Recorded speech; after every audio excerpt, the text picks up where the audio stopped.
नमस्कार, सहारा न्यूज मध्ये आपल्या सर्वांचे स्वागत आहे. अमरावती जिल्ह्यातील अंजनगाव नगरपालिकेची निवडणूक काही कारणास्तव म्हणजे टेक्निकल प्रॉब्लेम आले होते आणि त्यामुळे स्थगिती आली होती.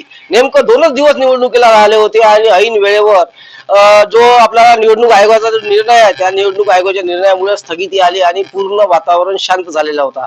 आता संपूर्ण जिल्ह्यातील नगरपालिकेच्या निवडणुका झालेल्या आहेत, परंतु अंजनगाव नगरपालिकेची निवडणूक काल जवळपास 12 तारखेपासून या निवडणुकीचा प्रचाराला सुरुवात झालेली आहे आणि पुन्हा या निवडणुकीला जोर पकडत आहे. आपल्यासोबत काँग्रेसचे जे अनेक उमेदवार आहेत ते आपल्यासोबत जुळलेले आहेत. आपल्यासोबत अंजनगाव नगर परिषद मधील क्रमांक 7 मधून जे नगरसेवकासाठी फॉर्म टाकले काँग्रेसकडून ते आहेत आपल्यासोबत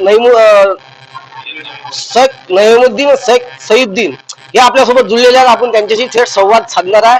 काय सांगाल या निवडणुकी, क्या बोलेंगे इस चुनाव के बारे में? अभी स्थगित आई थी, आपने इतना बड़ा प्रचार किया था, उसके बाद में अब ब्रेक मिला, क्या समीकरण होंगे इस चुनाव के?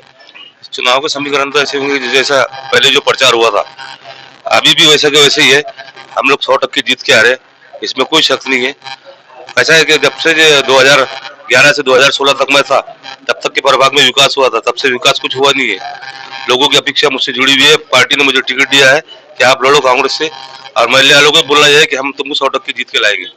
और आप चुन के आए तो क्या क्या अपना विजन रहेगा, क्या आपने वार्ड का किस तरह से विकास करेंगे, कुछ एजेंडा होगा आपका? हमारा एजेंडा ये है कि जो वार्ड के अंदर जो काम रुके हुए हैं लोगों के वो पूरे करेंगे। नल पानी का मसला है, लाइन का मसला है, नाली है, रास्ते है, कांगुडिंग ईदगाह रोड है, ये हमको सब पूरा करना है। अभी तक के देखा जाए तो मुस्लिम बहुल इलाके में विकास हुआ नहीं। नहीं हुआ, नहीं कुछ भी विकास नहीं हुआ उसमें। इसके पहले भी मुस्लिम समाज के कुछ उम्मीदवार खड़े थे लेकिन विकास कुछ किए नहीं उन्होंने। अभी उनके बहुत से लोगों को तो अभी चेक रुके हुए हैं, घरकुल नहीं मिले बहुत से लोगों को, वो घरकुल के मसले भी पूरे करना है। सलीम नगर में भी पानी नहीं आता, खान कॉलोनी है, ईदगाह रोड है, ये सब विकास हुआ ही नहीं इसके अंदर। करीबन आपका मुस्लिम समाज का वोटिंग बहुत है यहाँ पे। हाँ, वोटिंग बहुत है हमारा। समीकरण बिगड़ सकते आप? हाँ, बिल्कुल बिगड़ा सकते और 100% हम चुन के आ सकते। आपल्यासोबत ऍडव्होकेट श्वेता गजानन आठवले आणि श्वेता गजानन आठवले म्हणजे ही ऍडव्होकेट आहे आणि या निवडणुकीच्या प्रचाराला समोर जात आहे आणि उमेदवारी ती दाखल आहे, सध्या निवडणूक लढत आहे. आणि तिचे वडील जे आहेत गजानन आठवले हे जुने पत्रकार आहेत, आजही पत्रकारिता करतात, सामाजिक घटकांना त्यांना सर्व माहिती आहे. आपल्यासोबत गजानन आठवले जुळलेले आहेत, त्यांच्याशी आपण संवाद साधणार आहे. काय सांगाल या निवडणुकीच्या संदर्भात? आता हो घेतलेली निवडणूक हे नगर परिषद निर्वाचन अधिकारी जे निवडणूक निर्वाचन अधिकारी आहेत हांडे साहेब यांच्या चुकीमुळे हा स्थगिती आली होती. त्याची स्थगिती हे त्याच्या कारणामुळे या जनतेवर लादल्या गेली. आता पुन्हा आम्ही प्रचाराला लागलो. आम्ही 100% काँग्रेसचे सर्व निवडून येणार आहोत आणि निवडून आल्यानंतर आम्ही जनतेचे सर्व कामं करणार आहोत. तुम्हाला आता आहे जवळपास 8 दिवसाची और मुदत भेटली तुम्हाला प्रचार करण्याची, काही समीकरण बिघडू शकतं यामध्ये? नाही, बिघडू शकणार नाही, कारण की काँग्रेसचा सर्व पंजा सर्वकडे चालणार आहे. मुस्लिम, बौद्ध सर्व समाजातले लोक काँग्रेसशी जुळलेले आहेत आणि सर्वांचं एकच म्हणणं आहे की पंजाशिवाय आम्ही दुसऱ्याला चालवणार नाही आणि पंजा निवडून आणू. आपल्यासोबत कांग्रेस के पदाधिकारी हैं। अभी ये चुनाव में अपन आगे जा रहे हैं, कांग्रेस और एमआईएम दोनों भी चुनाव में है, लेकिन यहाँ देखा जाए तो तिहरी लड़त अपने को देखने में सामने आ रही है। अभी कांग्रेस का भी अच्छा बोलबाला है, जिले में खासदार है, और आपने जो अभी विकास का एजेंडा इन्होंने बोला है, विकास का एजेंडा है, इसके पहले विकास नहीं हुआ और अब चुनाव के अपन आगे जा रहे हैं, आपको और टाइम मिला है प्रचार करने का, क्या बोलेंगे इस चुनाव के बारे में? इस चुनाव के बारे में तो मैं ये कहना चाहूंगा पूरे शहर से कि कांग्रेस की परिस्थिति बहुत अच्छी है और कांग्रेस ने विकास भी किया है।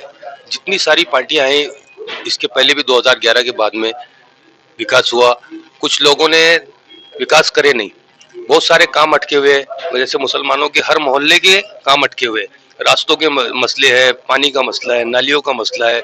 मुसलमानों का किसी तरीके से किसी पार्टी ने विकास नहीं किया सिवाय कांग्रेस के, और कांग्रेस से ही लोगों ने उम्मीद लगा के बैठे हैं और कांग्रेस को इंशाल्लाह इस बार हम चुन के देंगे और कांग्रेस आएगी और हमारा विकास करेंगी।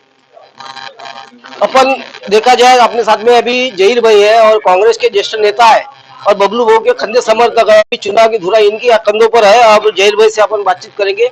जहीर भैया, अभी देखा है अभी निवडणूक आयोग की वो गलती की वजह से अभी चुनाव स्थगिति आ गई थी और जो खर्चा हुआ था, जो उम्मीदवार इतनी मेहनत करने के बाद उसके बाद में और डबल 8 दिन मिले और प्रचार के लिए कुछ उम्मीदवार की नाराजगी आ गई थी, कुछ उम्मीदवारों ने खर्चा भी निवडणूक आयोग को मांगा था। अब निवडणूक के आगे अपन जा रहे हैं निवडणूक में और उसके समीकरण वो जो 15 दिन जो गैप गिली है, 8-10 दिन, उस गैप में कुछ समीकरण बिगड़ सकते हैं?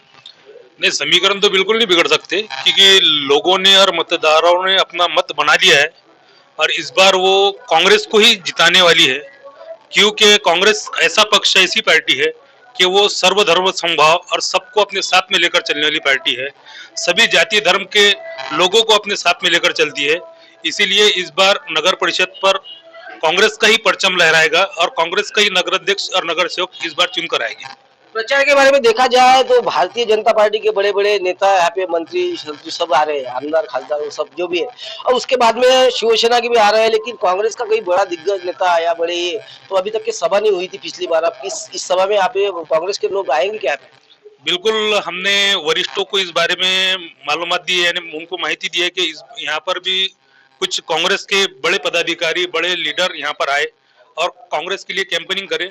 आएंगे, बिल्कुल आएंगे, उनको बुलाया है। और वो हमारे जिले के खासदार साहब बड़ों वो हो गए, जिले के हमारे अध्यक्ष बबलू देशमुख, यशोमती ताई, इन लोगों को हमने बोला है, वो यहाँ पर आके हमारे कांग्रेस के प्रचार की धुरा संभालेंगे। यहाँ पर अभी जिले में खासदार आपने कांग्रेस का है, और अगर नगर पालिका में अगर नगराध्यक्ष कांग्रेस का बैठता है तो कहाँ तभी विकास होगा? क्या एजेंडा होगा आपका वाला इस चुनाव की?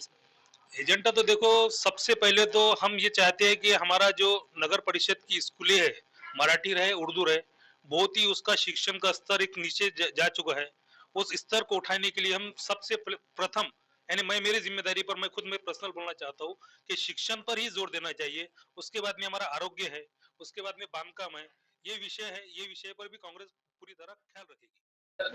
आपल्यासोबत ज्येष्ठ कार्यकर्ते काँग्रेसचे आणि ज्येष्ठ हे पदाधिकारी आरिफ भाई है। आरिफ भाईला भरपूर अनुभव है निवडणुकीचा, क्या क्या क्या बोलेंगे इस चुनाव के बारे में? इस चुनाव के बारे में ये कहेंगे कि अभी तक हमारे भारत में जितने भी चुन के आए मेंबर, इसके पहले हमारे वार्ड के कोई काम हुए ही नहीं।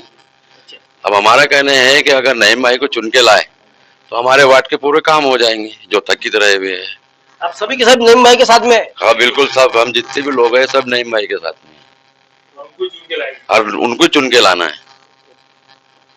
आहे की अंजनगाव नगरपालिकेचा विकास कुठेतरी खुंटलेला होता आणि मुस्लिम बहुलेल्या अनेकदा नगरसेवक निवडून गेले, परंतु विकास हा झाला नाही असं यांचं मत आहे। परंतु आता काँग्रेसचे खासदार आहे आणि काँग्रेसचेच नगराध्यक्ष पदाचे जे उमेदवार आहेत आणि नगरसेवक आहेत यांना जर जनतेने निवडून दिला तर खरोखरच या नगरपालिकेचा विकास होईल आणि खासदार निधीत जास्तीत जास्त फंड इथे मिळणार आहे। तसेच बघतो आपण की या मुस्लिम बहुल का जवळपास 15,000 होटिंग आहे मुस्लिम समाजाचा। जर यांचा वाला एक तर बी होत चाललं तर 100% त्यामध्ये आपल्याला आरपीआयची सीटा उभ्या आहेत आणि असं झालं तर खरोखरच आता आपण बघतो त्यांचा वाढता प्रतिसाद आणि काँग्रेसचा चर्चेमध्ये म्हणजे जवळपास तिहेरी लढत होणार आहे आणि नेमका आता जनता कोणाला निवडून देणार याकडे जनतेचे लक्ष लागले आहे। सारा समाज, रुपेश फरकुंडे, अमरावती।